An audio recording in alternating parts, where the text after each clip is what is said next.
Salut, je suis pasteur et docteur Jean-Pierre, le président directeur général de la première faculté de théologie à Brooklyn. Il m'est cher impérieux de vous annoncer, l'une des plus grandes conférences qui n'ait jamais lieu débutera du vendredi 15 au mardi 19 mars. Le grand thème est le suivant: les mouvements pentecôtistes et charismatiques sont-ils bibliques? De nos jours, nous voyons plusieurs contrefaçons de la vérité, particulièrement chez les pentecôtistes et les charismatiques. Un autre Jésus, un autre esprit, un autre évangile, un autre baptême, une autre foi, une autre Bible, une autre Église, un autre Dieu. Ces choses sont incontestables. Nous faisons face ici à un faux christianisme.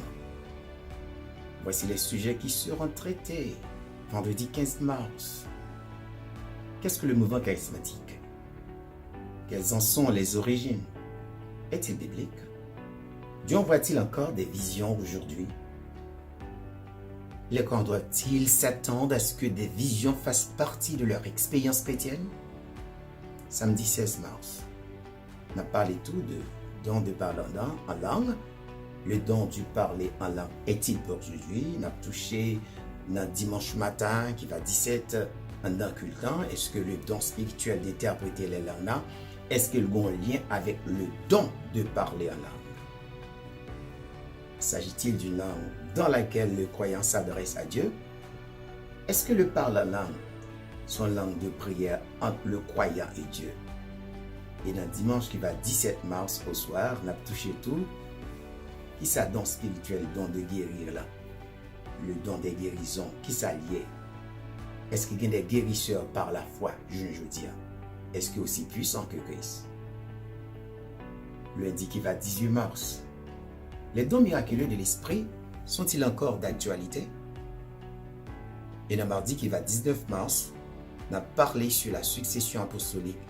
Est-ce que le biblique? Après 12 plus Paul 13, est-ce que les chiffres ont continué? Est-ce qu'ils vont 14? Est-ce qu'ils vont 15? Qui ça l'appétit de ça? Et comment les reconnaître? On a touché tout. Qu'est-ce qu'un prophète dans la Bible? Est-ce qu'il y a un prophète dans l'église, je veux dire? Est-ce qu'il y a un ministère prophétique tout dehors? D'après le Nouveau Testament, ce ministère a-t-il sa place dans l'église aujourd'hui? Amis, écoutez bien. Une occasion à ne pas rater. Cette conférence constitue pour nous une instruction plus apte à nous équiper pour affronter les hérésies. Écoutez, peut-on s'imaginer Jésus parlant en langue extatique comme les pentecôtistes et les charismatiques? Peut-on le voir tomber dans l'extase ou se rouler par terre dans des rires effrénés? Le voit-on prophétiser dans des spasmes nerveux par des gestes symboliques? Est-il une place dans l'Écriture où il est dit que Jésus dansait dans l'esprit poussant des cris de joie ou imitant des sons d'animaux? Ses guérisons fut-elles que partielles ou superficielles? Le voyons-nous prosterner aux pieds des idoles et vénérer les saints d'autrefois? Sûrement pas. Dire autrement serait un blasphème.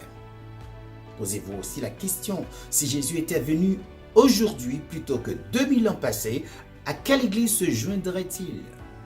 Répondre à cette question vous libérera du joug des dénominations officielles et dissidentes et de leur influence néfaste sur la foi chrétienne et biblique. Beaucoup peuvent être sincères, mais la sincérité n'est pas la vérité.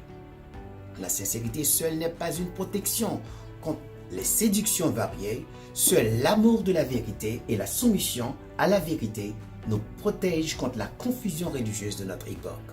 Si la vie de croyant est stérile, le diagnostic est le plus souvent très simple. Il y a manque de connaissance et de discernement. Ou bien la personne n'est pas chrétienne du tout et s'illusionne l'être, ce qui est le cas la majorité du temps.